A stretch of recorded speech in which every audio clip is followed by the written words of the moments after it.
বাহাদুরপুর গ্রামে শেফা শিয়ালিনী তার মেয়ে টুম্পাকে নিয়ে বাস করত। শেফা শিয়ালিনী তার নিজের জমিতে কিছু ফলমূল চাষ করে বাজারে বিক্রি করত। মা টুম্পা, আমি এই ফলগুলো বাজারে নিয়ে যাচ্ছি, তুই স্কুলে যা। মা, আমাকে আজকে তোমার সঙ্গে নিয়ে যাবে? এই ঝুড়িগুলো নিয়ে যেতে তোমার অনেক কষ্ট হবে। আমি তোমার সাথে একটা ঝুড়ি নিয়ে গেলে তো তোমার কষ্টটা একটু কমবে, তাই না?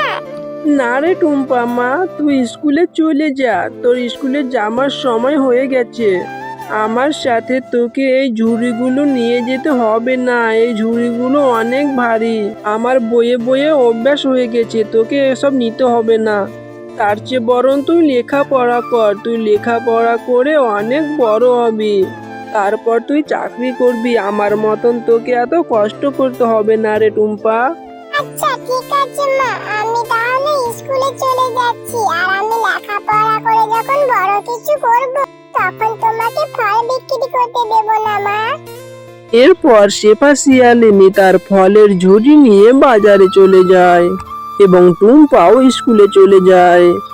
শেফা শিয়ালিনী যে বাজারে ফল বিক্রি করত, একই বাজারে মিচকে শিয়াল নামে এক শিয়াল তার দোকানের সামনে ফল বিক্রি করত। কিন্তু শেফা শিয়ালিনীর অনেক ফল হওয়াতে, ফল আছে গো ফল, পাকা পাকা মিষ্টি মিষ্টি ফল, নিয়ে যান নিয়ে যান।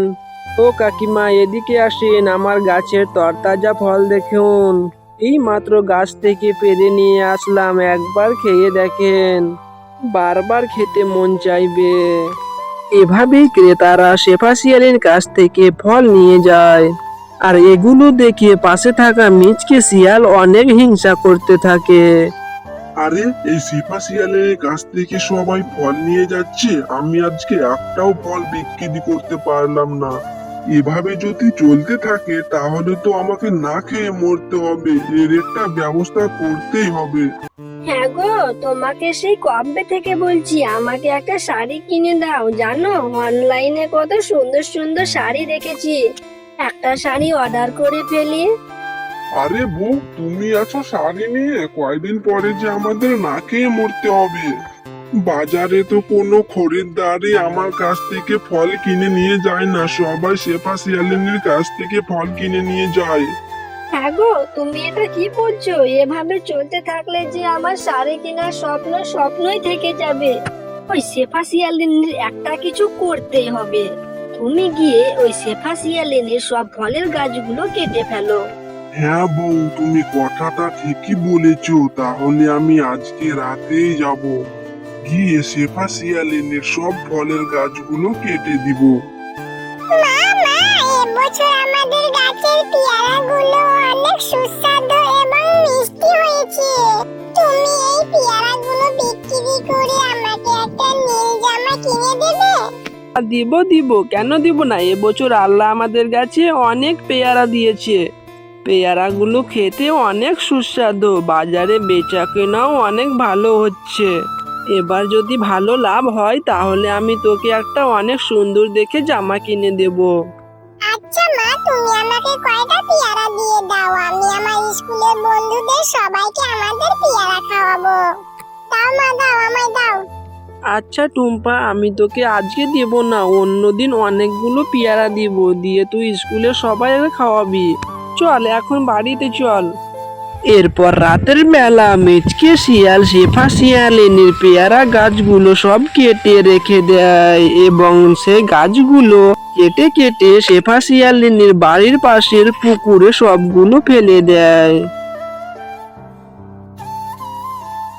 আরে টুম্পা, দেখ তো, আমাদের পুকুরের মধ্যে মনে হচ্ছে পেয়ারা গাছ, দেখে মনে হচ্ছে কে যেন কেটে রেখে গেছে, কিন্তু এগুলো তো মনে হচ্ছে আমাদেরই পেয়ারা গাছ। চল চল আমাদের বাগানে গিয়ে দেখি আমাদের গাছগুলো কি কেউ কেটে দিয়েছে। হায় আল্লাহ, এ তো দেখছি আমার সব গাছগুলো কেটে রেখে গেছে। আমার এত বড় সর্বনাশ কে করলো, আমি এখন কি করব? এ ফলগুলো বিক্রি করে দিয়ে আমার সংসারটা চালাতাম, কে আমার এত বড় ক্ষতি করলো? মা, তুমি এভাবে মন খারাপ করে বসে আছো কেন? তুমি কখন ঘুমাবে মা?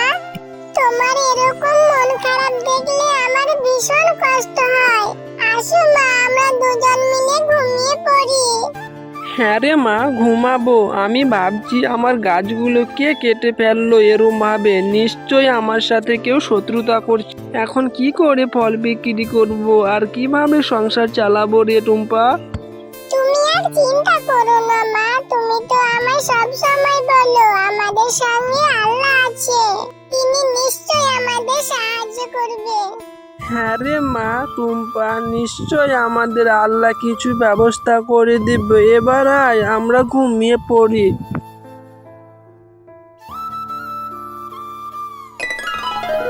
এই শেফা শিয়ালিনী অনেক কষ্ট করে এই গাছগুলো মানুষ করেছে, আর মিচকে শিয়াল এগুলো নষ্ট করে দিয়েছে। আমি এদেরকে সাহায্য করব, আমি এই গাছগুলোকে আবার আগের মতন তৈরি করে দেব। এই গাছগুলো থেকে কখনো পেয়ারা শেষ হবে না, আর ওরা না মেয়ে ছাড়া কেউ পেয়ারা তুলতে পারবে না। আরে এই গাছগুলো কোথা থেকে এলো? কালকে রাতেই তো দেখলাম সে কাটা গাছগুলো পড়েছিল, কিন্তু কোথা থেকে এলো? আমি তো ভাবছি যাক গিয়ে, যা হয়েছে ভালোই হয়েছে। হ্যাঁ মা, কত সুন্দর সুন্দর পেয়ারা ধরেছে। দেখছো মা, দেখছো ওই গাছটাতে লাল লাল পেয়ারা ধরেছে, দেখতে খুব লোভনীয় মনে হচ্ছে। হ্যাঁ রে টুম্পা, আল্লাহ আমাদের উপর দয়া করেছে। এখন থেকে আমরা এই গাছের পেয়ারাগুলো পেড়ে বাজারে বিক্রি করতে পারবো। হ্যাঁ মা, আমি তো তোমাকে আগেই বলেছিলাম, তুমি কোনো চিন্তা করো না, আল্লাহ একটা ঠিক না ঠিক ব্যবস্থা করেই দেবে। দেখলে তো, আল্লাহ আমাদের উপর দয়া করেছে। এখন থেকে তুমি বাজারে এই পেয়ারাগুলো বিক্রি করতে পারবে। চলো মা, এখন এখান থেকে যাই। এরপর শেফা শিয়ালিনী সেই পেয়ারাগুলো নিয়ে বাজারে আবার বিক্রি করতে থাকে। আরে আমি নিজে হাতে শেফা শিয়ালিনীর সব গাছগুলো কেটে ফেলেছি। এই শেফা শিয়ালিনী আবার এই পেয়ারাগুলো কোথা থেকে পেল? আমাকে তো বিষয়টা দেখতে হবে।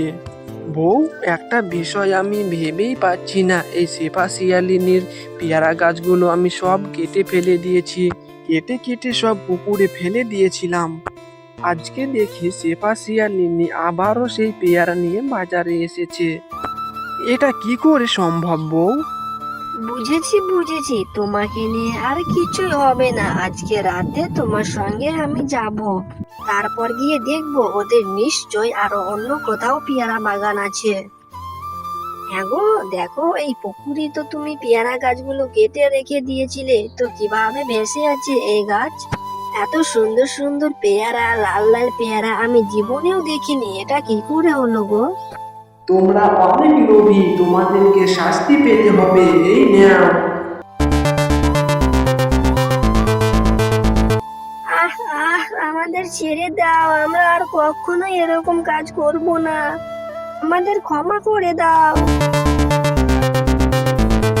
ঠিক আছে, আমি তোমাদেরকে শেষবারের মতো একটা সুযোগ দিলাম।